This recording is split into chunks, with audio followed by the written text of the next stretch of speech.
네, 반갑습니다. 최진규 목사입니다. 네, 마가복음 10장입니다. 자, 보세요.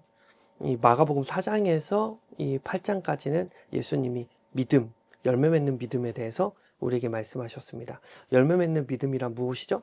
예수님의 말씀에 관심을 가지고, 그죠? 예수님의 말씀을 기억하고, 그죠? 환난이나 박해가 오든 유혹과 욕심이 오든 흔들리지 않고 인내하고 지키는 것이 열매 맺는 믿음이다. 30배, 60배, 100배의 결실 맺는 믿음이다. 라고 얘기했죠. 자, 그러면 예수님의 이 그 열매 맺는 믿음이 예수의 말씀을 기억하고 인내하고 지키는 것이라면, 그렇다면 우리가 지켜야 할 예수님의 말씀은 무엇인가?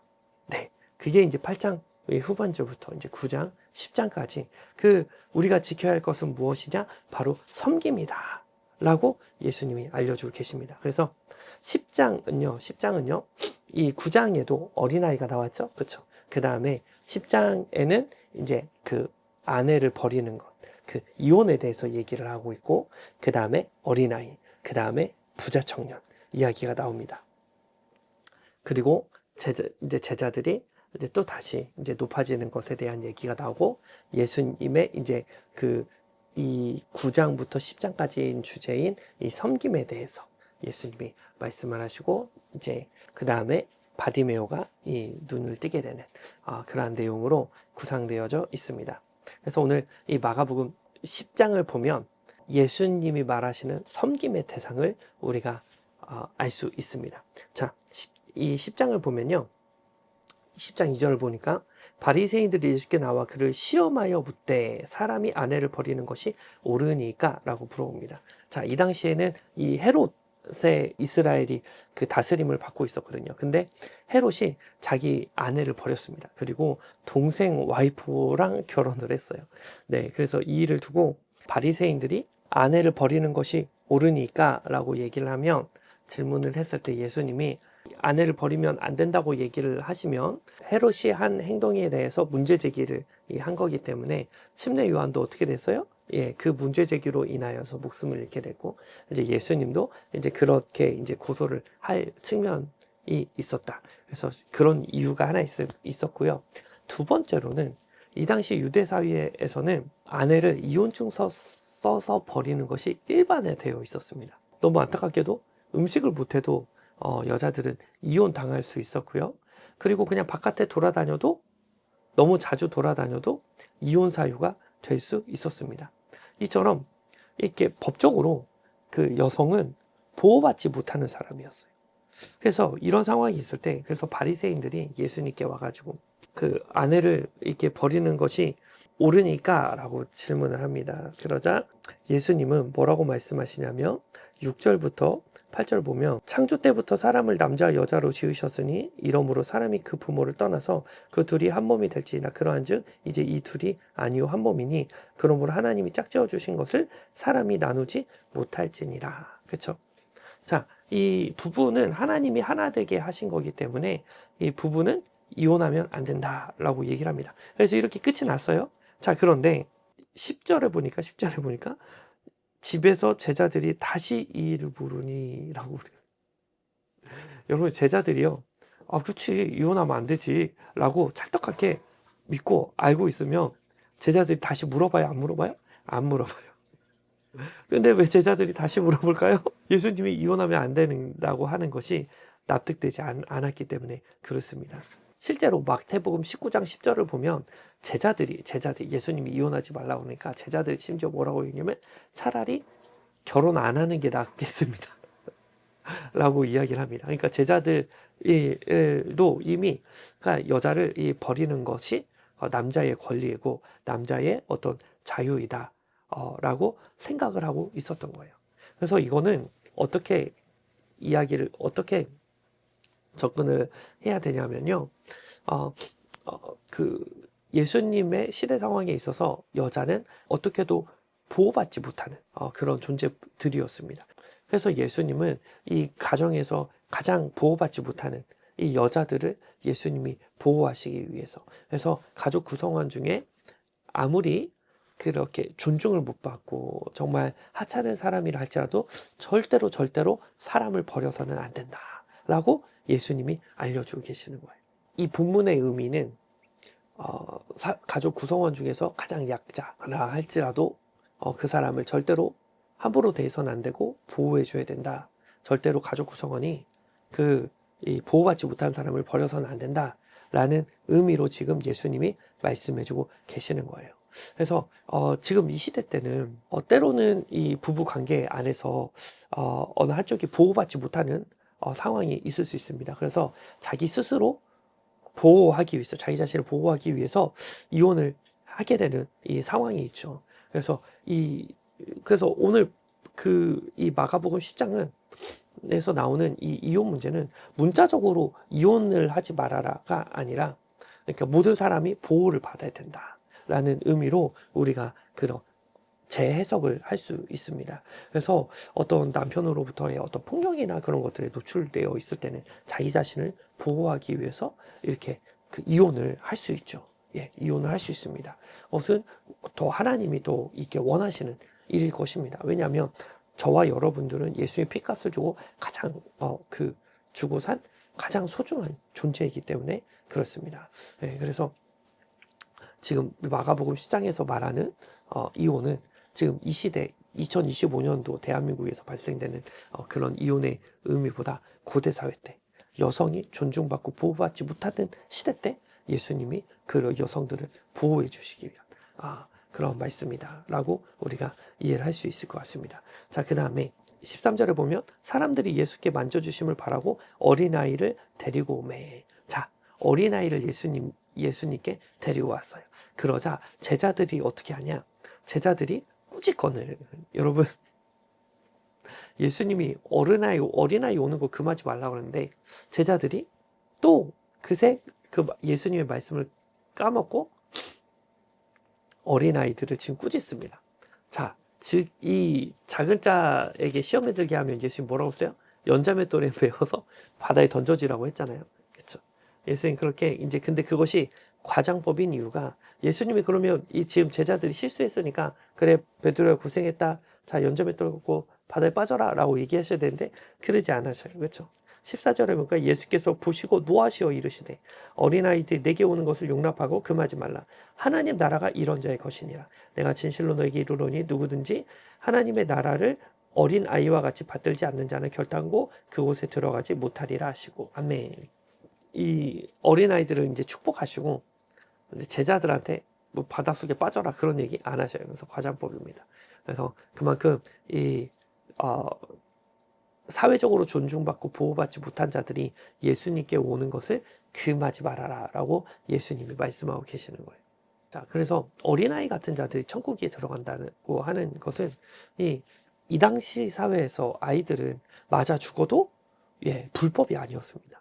그러니까 아이들 입장에서 자기들이 의지할 곳, 그렇죠? 자기들이 의존할 대상은 누구밖에 없냐? 하나님밖에 없어요. 그렇죠? 하나님밖에. 하나님만 전적으로 의존하는 자들, 그렇죠?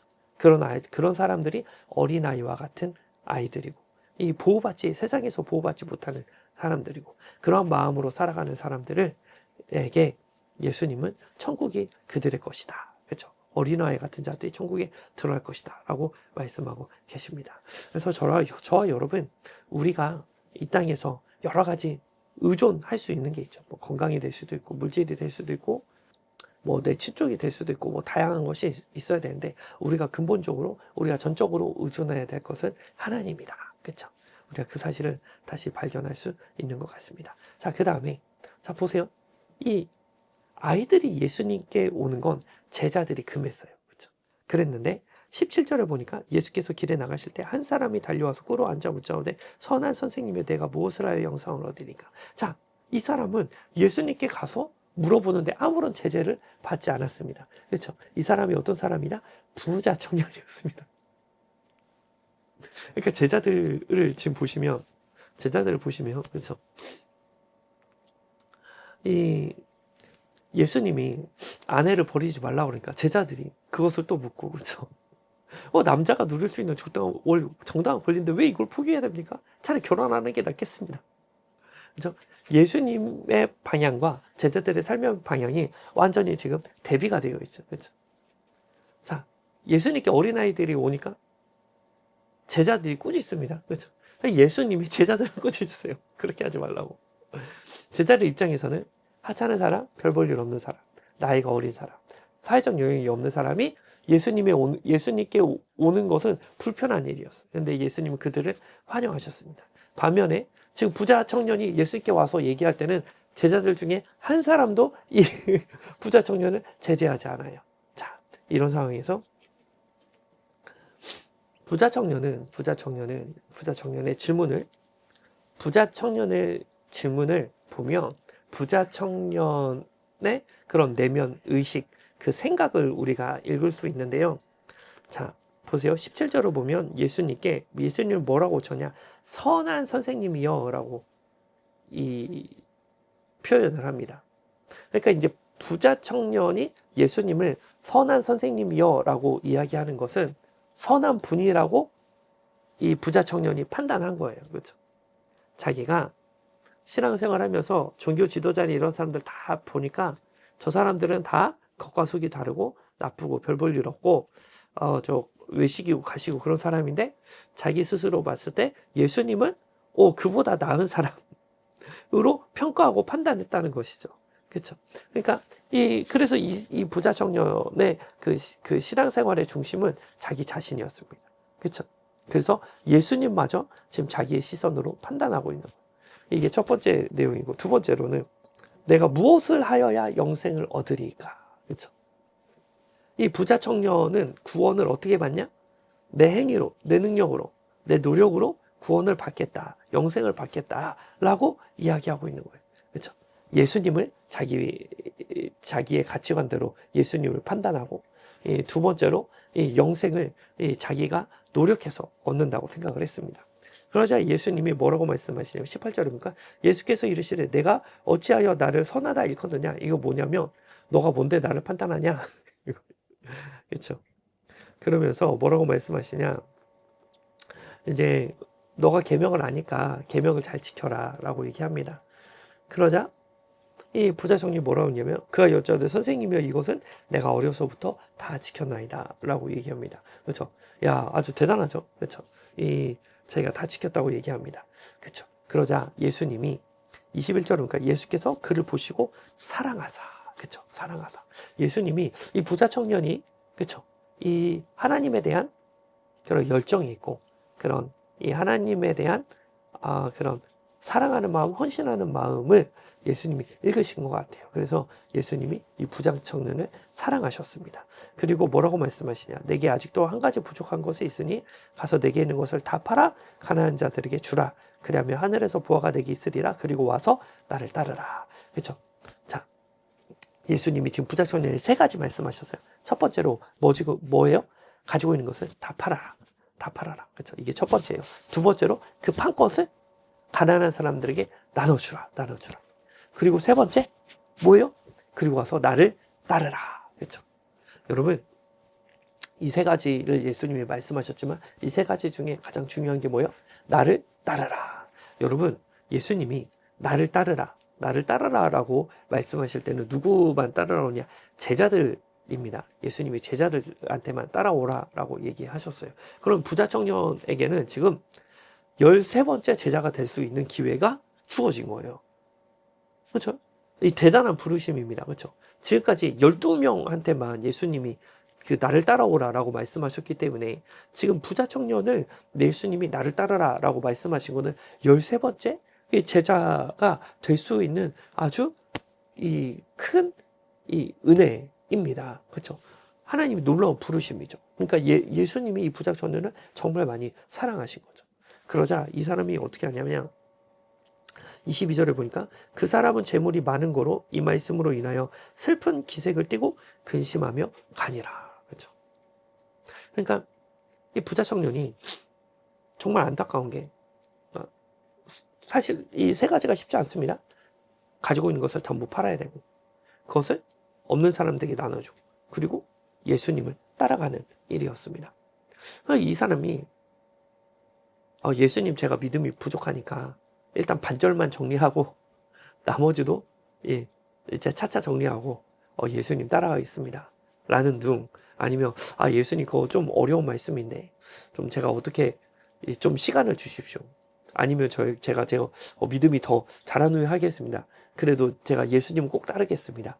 이렇게 접근하는 것이 아니라 아예 그냥 예수님을 안 따르기로 결정해 버렸다는 거죠. 예수님이 지금 부자 청년에게 무엇을 알려주고 싶어 하셨던 거냐면, 이 예수님이 부자 청년의 구원을 자기의 힘과 자기 노력으로, 자기 능력으로 얻는다고 생각을 했습니다. 그래서 예수님이 이 사람이 힘으로 넘어설 수 없는 수준을 예수님이 요구하시는 거죠. 그렇죠? 그래서 이거는 지금 저와 여러분들 가지고 있는 소유 다 팔아서 예수님 따라가라, 그 얘기가 아닙니다. 왜냐면 여러분, 삭개오도 삭개오 구원 받았어요? 안 받았어요? 구원 받았어요? 그렇죠? 근데 삭개오는 그 자기 재산 전부를 팝니까? 아니요, 절반만 정리합니다. 그래도 예수님이 뭐라고 말씀하시 않아요. 그렇죠? 야고보와 요한도 집도 있고 막 그 사업장도 있었잖아요. 그거 다 그냥 냅두고 왔지 팔지 않았어요. 그렇죠? 지금 예수님이 제자들한테도 이 자기가 가지고 있는 거 다 파는 것을 요구하지 않았다고요. 그렇죠? 그래서 이것을 우리가 이게 일방적으로 내가 제 재산 다 팔아야 되나, 그렇게 적용할 것이 아니고, 이 부자 청년에게 예수님이 말씀하신 거예요. 특별하게 말씀하신 거예요. 왜냐하면 이 부자 청년은 하나님보다 재물을 더 많이 의지하는 사람이었기 때문에 그렇습니다. 예수님이 이렇게 말씀하십니다. 23절을 보니까, 예수께서 둘러보시고 제자들에게 이르시되 재물이 있는 자는 하나님 나라에 들어가기가 심히 어렵도다. 그렇죠? 돈이 있는 사람은 하나님 나라에 들어가는 게 심히 어렵다. 왜요? 하나님보다 재물을 더 많이 의지하기 때문에 그렇습니다. 그러자 어떻게 하냐? 24절에 보니까 제자들이 그 말씀에 놀라는지라. 제자들이 그 말씀에 놀랐어요. 왜냐하면 부자는 영생을 쉽게 받는 줄. 부자는 당연히 영생을 얻는 거고, 부자는 당연히 천국에 들어갈 줄 알았기 때문에 그렇습니다. 어제 예수님이 낙타가 바늘기로 가는 것이 부자가 하나님 나라에 들어가는 것보다 쉬우니라.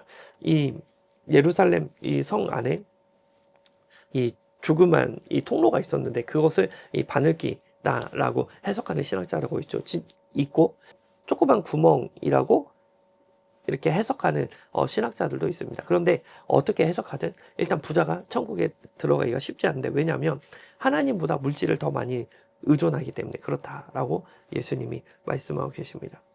그래서 이 예수님의 가치관과, 그렇죠, 제자들의 가치관이 지금 계속 충돌하고 있어요. 그렇죠? 이 제자들 같은 경우에는 여성은 그냥 내 마음대로 버릴 수 있는, 그렇죠, 그러한 존재인데, 남자의 특권인데, 예수님은 그 권한을 사용하지 말아라, 그것은 잘못된 것이다 라고 말씀하십니다. 그렇죠? 지극히 작은 자라 할지라도 섬겨야 된다 라고 말씀하십니다. 뿐만 아니라 어린아이와 같은 존재들은 이 제자들이 이렇게 꾸짖고 혼내고, 그렇죠? 부자들은 막 이렇게 잘 돼서 예수님께 잘 보내고 이러는데, 예수님은 어린아이고 부자이고 하나님을 전적으로 의존하는, 하나님만을 전적으로 의존하는 사람이 천국에 들어갈 수 있다라고 말씀하고 계십니다. 그렇죠? 그래서 지금 섬김의 대상이 지금 이제 완전히 제자들과 반대가 되고 있는 거예요. 그렇죠? 제자들의 섬김의 대상은 어떤 사람들일까? 나보다 힘이 있고 능력이 있고 권세가 있는 사람들입니다. 근데 예수님은요, 힘이 없고 능력이 없고 권세가 없는 자들, 이런 사람들, 힘이 없고 능력도 없고 권세가 없는 자들은 누구만 의존할 수밖에 없습니까? 하나님만 의존할 수밖에 없죠. 그렇죠? 이런 자들을 섬기는 것이 나를 섬기는 것이다 라고 예수님이 알려주고 계시는 거예요. 자, 이 제자들과 예수님의 그 입장 차이는 여기서 끝이 아닙니다. 자, 33절, 34절 보면, 보라, 우리가 예루살렘에 올라가는 인자가 대제사장과 서기관들에 넘겨짐에 그들이 주기로 겨루고 이방인들에게 넘겨주겠고 그들을 농역하여 침뱉으며 책치질하고 죽일 것이나 그는 3일 만에 살아나니라 하시니라. 자, 지금 예수님이 십자가 사건을 아주 구체적으로 말씀하셨습니다. 매먹고 고통당하시고 죽으신 다음에 부활하신다, 이 얘기를 했습니다. 그러면 제자들의 관심이 뭐가 되어야 하겠습니까? 그 예수님의 고난이 되어야 되죠. 그렇죠? 예수님의 고난이 되어야 됩니다. 그런데 제자들은 뭐라고 얘기하냐? 35절에 보니까 세베대의 아들 야고보와 요한이 주께 나와 여짜오되 선생님 무엇이든지 우리가 구하는 바를 우리에게 하여 주시기를 원하옵나이다. 이게 무슨 말이냐면요. 지금 예수님한테 그러니까 참 제자를 정신으로 나간 게요. 예수님도 뭐라고 얘기해요? 예수님 제가 지금 기도 제목 드릴 테니까요. 무조건 들어주셔야 됩니다. 무조건 들어주셔야 돼요. 절대 안 들어주시면 안 돼요. 자, 기도 제목도 얘기하지 않으면서 이거 꼭 들어주셔야 됩니다. 라고 해요. 이 사람하고 대화할 때도 이렇게 반응하는 건 좀 무례한 거죠. 상대방의 생각할 수 있는 기회조차 빼앗는 거잖아요. 아주 무례하고 잘못된 행동입니다. 그렇죠? 근데 지금 그렇게 얘기했어요. 그러자 예수님이 너희에게 무엇하여 주기를 원하냐라고 물어보십니다. 그러자 제자들이 여짜오되 주의 영광 중에서 예수님이 왕 되셨을 때 우리를 하나는 주의 우편에 하나는 좌편에 앉아 주기를 구하나이다 라고 얘기합니다. 지금 예수님이 무슨 얘기 하셨어요? 십자가 얘기하셨어요. 나 이제 매 맞고 채찍 맞고 죽은 다음에 3일 만에 부활할 거다라고 했어요. 그러면 제자들의 관심이 뭐가 뭐가 되어야 돼요? 예수님의 십자가가 되어야 됩니다. 예수님의 고난이 되어야 되죠. 그렇죠?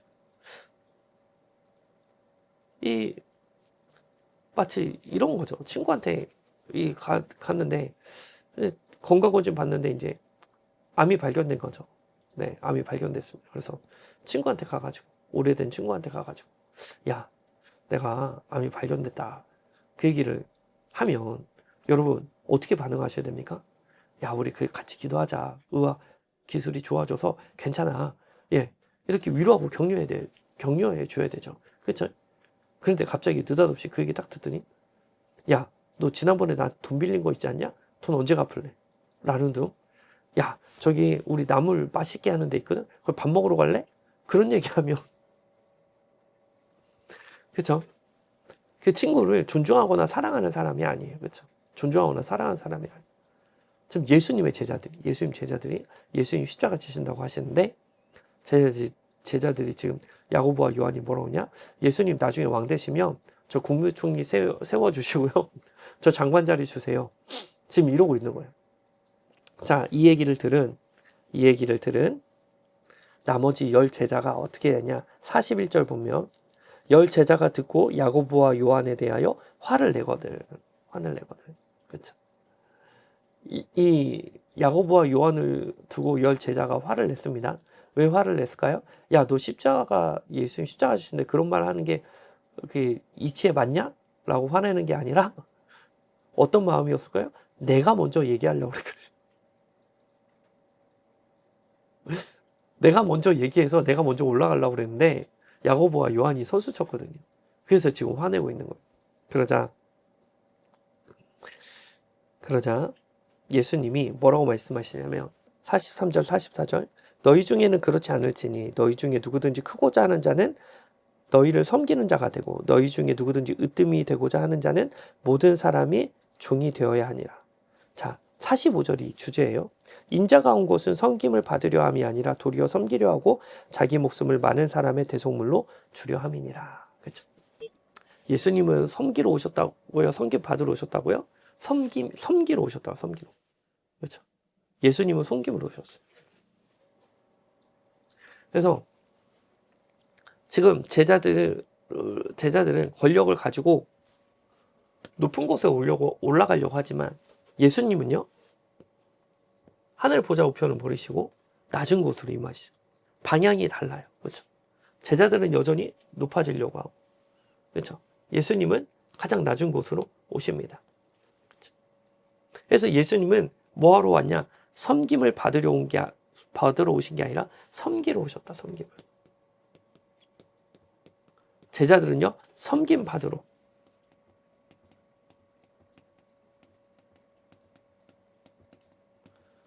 그렇죠?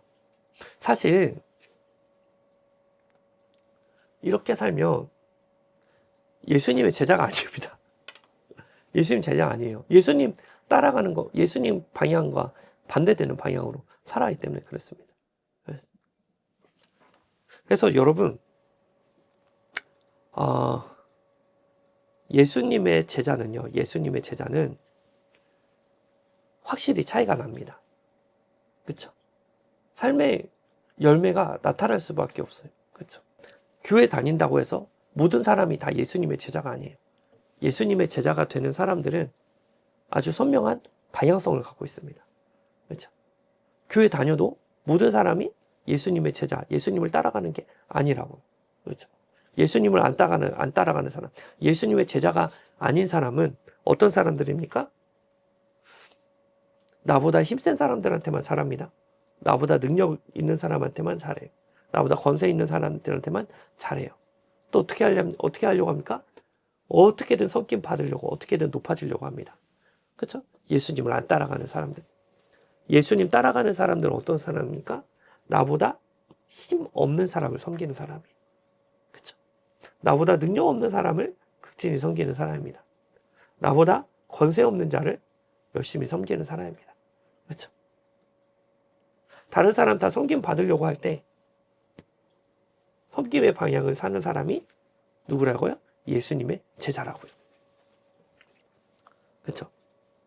그래서 내가 예수님의 제자인지 제자가 아닌지는 그렇죠? 나의 관심을 보면 알 수 있습니다. 그렇죠? 내가 무엇에 관심을 갖냐. 그렇죠? 어떻게든 남보다 높아지고 남한테 어떻게든 내가 조금이라도 섬김을 받아야 되겠다. 그것에 혈안이 되어 있으면 너무나 안타깝게도 예수님을 따라가는 삶이 아닙니다. 반면에 어떻게 하면 내가 좀 도와줄 수 있을까? 어떻게 하면 내가 좀 보탬이 될 수 있을까?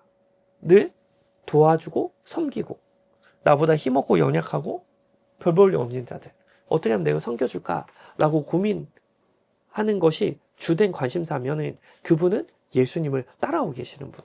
지금 예수님이 마가복음 10장에서 피토하면서 말씀하시는 거는 지금 새벽 예배에 빠지지 말아라. 봉사 열심히 해라. 헌금 많이 내라. 그 얘기 아니에요. 그렇죠? 너는 섬김을 받는 방향으로 사냐? 섬기는 방향으로 사냐? 너 주변에 어떤 사람들을 지금 섬기고 있냐? 그것이 예수님을 따르는 사람, 예수님을 따르지 않는 사람으로 구분해 놓는다는 것입니다. 그렇죠? 그래서 여러분, 예수님 따르는 거 쉽지 않습니다. 왜요? 이 사람들 나보다 힘없고 능력 없고 별 볼 일 없는 사람 섬겨봐야 여러분 사람들이 알아줍니까? 안 알아줍니다.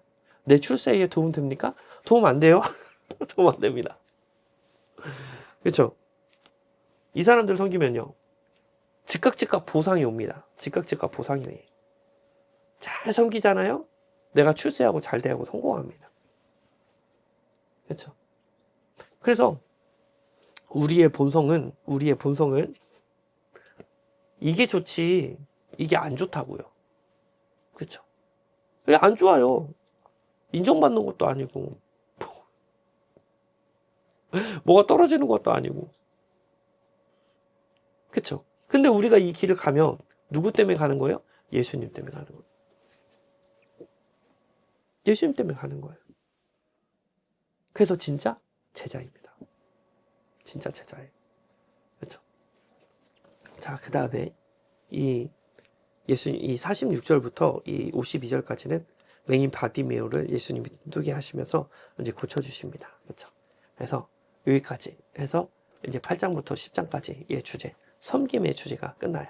그래서 이제 이 11장부터는 이제 바디메오의 눈이 떠지는 걸 보면서 이제 그 제자들의 어떤 잠들어 있는 이 신앙, 영적인 시야가 이제 밝혀져서 이제 11장부터 예수님이 그럼 섬김은 어떻게 섬기는 것인지 이제 본인의 몸으로서 보여주시는 장면들이 나옵니다. 그래서 여러분, 우리가 예수님이 섬기는 삶을 말씀하셨는데 예수님이 내 인생의 구세주가 되지 않으시면요 이 일은요 나에게 율법이 됩니다. 피곤하고 힘들고 억지로 하는 일이 돼요. 그렇죠? 근데 예수님이 내 인생의 주인 되시면요 이 길은 그냥 이 생명의 글이고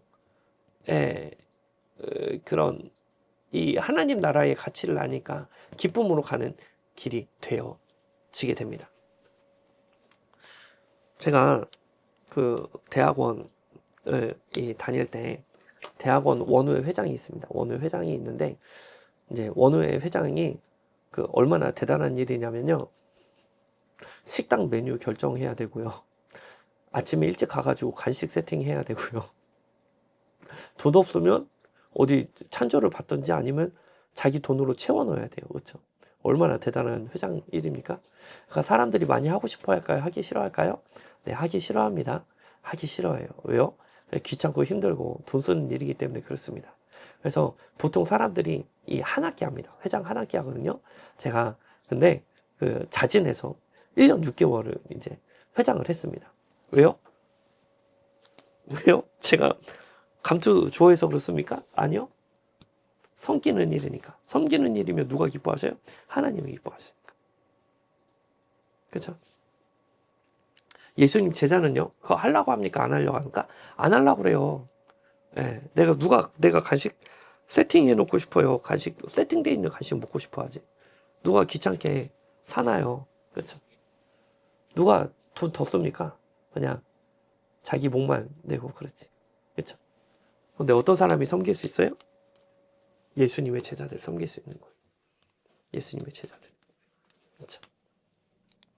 그래서 여러분, 섬기는 자는요, 섬기는 자리는 복 받는 자리예요. 복 받는 자리. 왜? 예수님이 기뻐하시는 자리니까. 그렇죠? 사람들이 그 일 다 안 하려고 합니다. 그러면 땡큐죠, 땡큐. 왜요? 내 상품 내가 받는 건데. 그렇죠? 네, 그래서 어떻게 하면 섬김받을까가 아니라 어떻게 하면 내가 섬길 수 있을까라고 우리의 그 인생의 방향이 관심이 그런 전환되시는 저와 여러분들 되시기를 주님의 이름으로 축복합니다. 네, 오늘도 수고 많으셨습니다.